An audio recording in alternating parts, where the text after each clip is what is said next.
meron na namang bagong loan of this August 2025 lang po siya na-release, which is itong si Peso Saya or Peso Saya Loan App, no? I don't know kung na-encounter nyo na siya. Well, sa loan app na ito, don't worry, hindi naman siya mahigpit sa mga IDs po. Ako nga, PhilHealth lang lagi ang ginagamit ko. PhilHealth ID, alam niyo naman na secondary ID lang yun, pero natanggap tong loan app na ito. At no income proof pa, no payslip required. Kaya talaga this is for everybody at hindi rin siya mahigpit sa employment status natin. Dahil tumatanggap po siya kahit wala tayong trabaho, unemployed, student, housewife, freelancer, and etc. Well, so dahil ito nga instant cash loan app, so what to expect? Nakita ko lang kasi yung ads na ito sa IG story ko at nakita ko nga na mukhang loan app na naman ito. Kasi may loan amount po siya dito, right up to 30,000 pesos. So sinilip ko kaagad, sabi ko loan app ata itong loan na ito. Under daw siya kay Access and Liberty A&L Lending Incorporated. So, alam niyo naman, kapag mga itong loan app, chinek ko kaagad-agad sa SEC website under sa list of recorded online lending platform. So, wala naman siya doon. Hindi ko siya makita doon. Dapat nandun siya kasi loan app ito. Well, nakita ko dito sa Google Play Store, guys, no, na meron na nakapag-download. 1,000 na nakapag-download. Ang bilis nyo, ha? Pero wala pa po siyang review. Clearly talaga, bagong-bago lang itong loan app na ito. At nakalagay po dito sa baba, no, this app is in development. Be one of the first to try it and provide feedback. O, diba? Bagong-bago pa talaga siya. Well, dito, no, sa description ng mga ads niya dito sa Google Play Store, no, nakalagay nga po na up to 30,000 pesos nga daw yung kanilang pinapautang. Parang ang saya-saya ng logo niya, no. Masyadong colorful, ano. So, anyway, well, in this video, susubukan ko po itong loan app na ito. Sisilipin ko siya mismo, itatry ko siya. Share ko yan sa inyo step by step yung aking application dito kasi ito po ay instant loan offer din po yung binibigay nito. Wala din po siyang hinihingi kahit anong income proof, kahit sino, kahit student, housewife, unemployed, freelancer is pwede pong mag-apply dito. But wait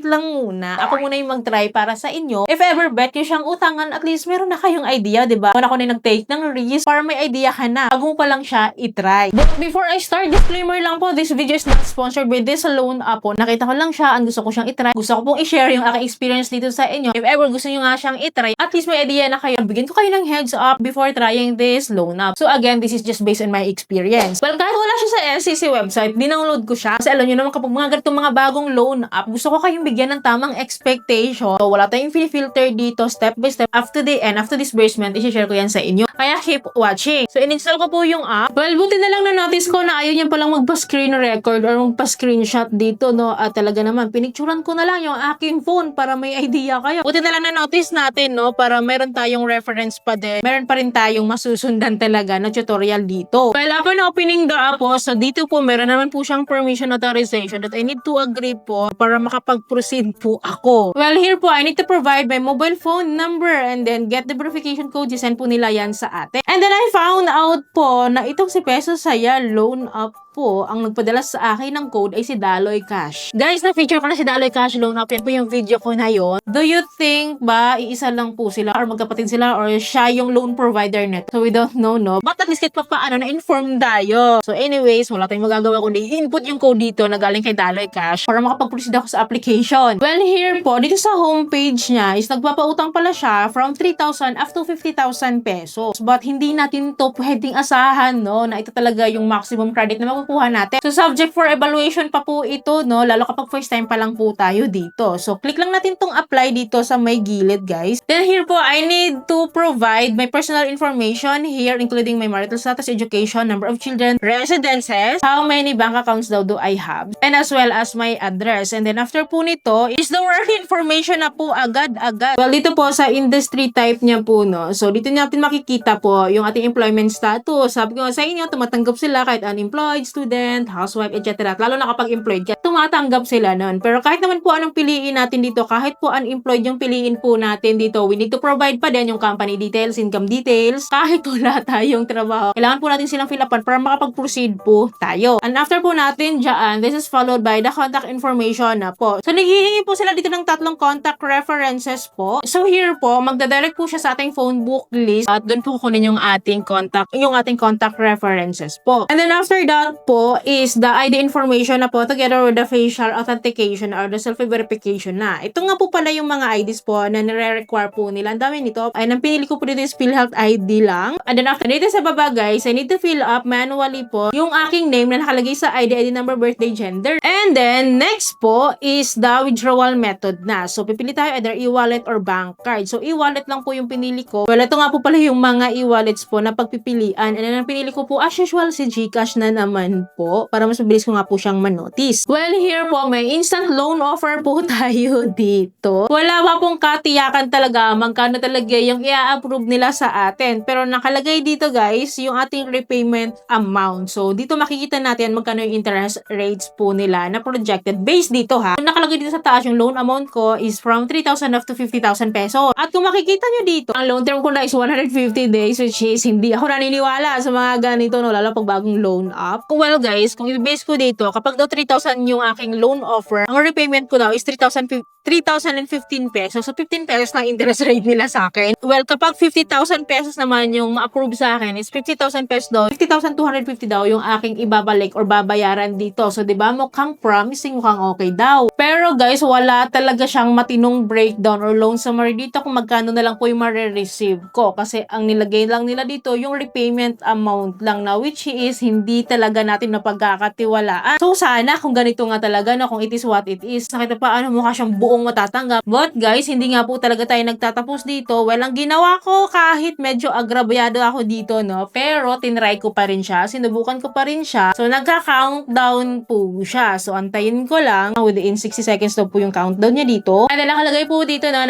under review na po siya. So your application is under review. Keep your phone on to avoid missing your loan. So antayin lang po natin to kung maaaprubahan ba tayo dito. Well guys, ang tagal kong nag-antay dito. Pero naka-under review pa din siya. So ilang oras ako mag-aantay dito para maaprubahan ako. So under review pa din siya. Wala pa talaga akong balita kung maaaprubahan ba ako dito. Kasi ang tagal ko nag-antay at binilikan ko talaga siya. Wala pa din. So anong gagawin natin dito? Medyo hindi natin alam kung talagang legit siya. Kung legit siya na makakapangutang talaga. No? Since ito nga, sabi niya kanina is in development pa daw tong app na ito, itong loan app na ito. Dahil nga bagong-bago pa lang. Isa ako sa unang nakapag-try din nito. So wala din siyang review sa Google Play Store. Kaya hindi natin masasabi legit ba talaga utangan to. Since kay Daloy Cash Loan App before, ang dami nakautang. So possible, nagpapautang po talaga ito. So siguro hindi lang talaga niya ako in-approve. Well, okay lang din sa akin na hindi niya ako in-approve, no? Kasi baka magulat na naman ako sa amount na naman na ma-receive ko. Ang dami ng ganyan na paulit-ulit ngayon. But hindi ko siya na-judge, no? Kasi wala nga siyang pinakitang breakdown kung magkano lang talaga yung ma-receive ko, magkano yung interest rates niya. At ano ba talaga yung loan terms niya. Pero at least nasilip ko siya. At least may idea kayo na hindi ko alam kung ma-approvehan ba talaga ako dito. Well, anyways, kapag na-approvehan naman ako at kung pumasok naman siya sa account ko, i-update ko kayo, of course, don't worry. Kaya dapat muna kung subscribe po kayo and click yung bell button para lahat po ng videos ko is updated and notified po kayo. So, yun lamang po. Thank you for watching this video. See you in my next video. Bye!